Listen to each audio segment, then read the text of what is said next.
week before Jonathan made his decision, and I was standing with him, and I think it was Alonso asked me, what do you think? Which way should he go? And my first thought was, doesn't matter.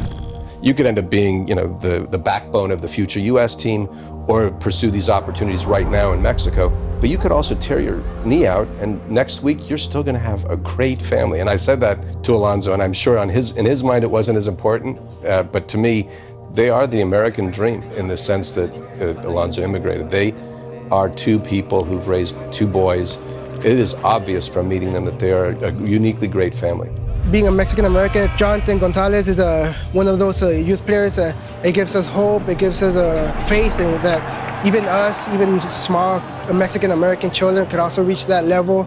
Sabemos que es algo difícil, pero no imposible. Si Jonathan ya no llega a ir a Rusia, no es el fin del mundo. Yo pienso que este proceso de Jonathan es a largo plazo. Va a ser, hay más competencia. Jonathan tiene muchos años hacia futuro en portar este uniforme.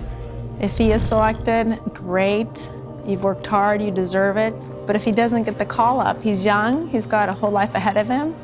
It doesn't stop here. You just need to keep pushing and keep showing that you're capable of being there.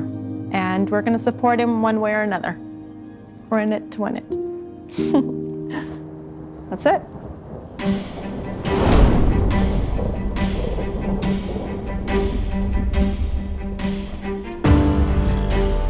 This morning, as we came into the office, the World Cup rosters started being announced. The big news that we've seen so far, Jonathan González not on Mexico's preliminary roster. Right. I don't think Jonathan expected to play at the World Cup in Russia. Sure, he held out dreams. I texted with Jonathan after he didn't make the original roster. He was happy. Not happy that he wasn't selected, but happy for the choice he's made. Because he knows Dennis and the team in Mexico always envisioned him being a part of every level of the system that he was eligible for. So a week and a half later, after the disappointment of not being selected, he's in France playing for the Olympic team because they do see him as the future of Mexico.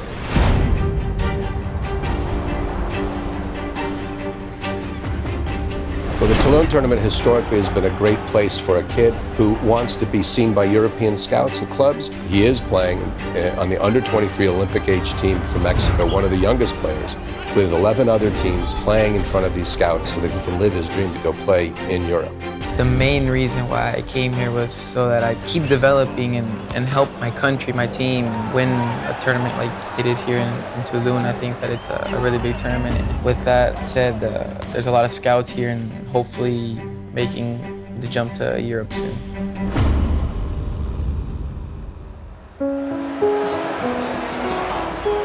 Everybody just seems to have this thing, we focus so much on the World Cup that we think the world will end in late July. There's a whole world to continue, hopefully. There's a whole world will continue turning, more soccer will happen in August, September and beyond.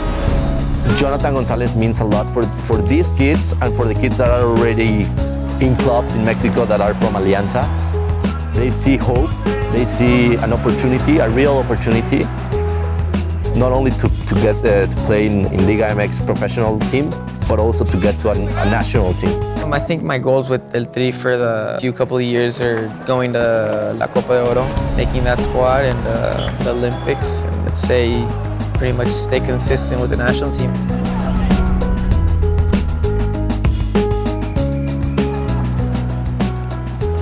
Next season, it will be the hardest season for him because he's not the rookie anymore.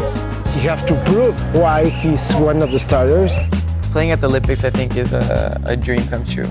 I used to always see the Olympics on the TV, and now that I have the opportunity to hopefully make the squad is something that I'm really looking forward to.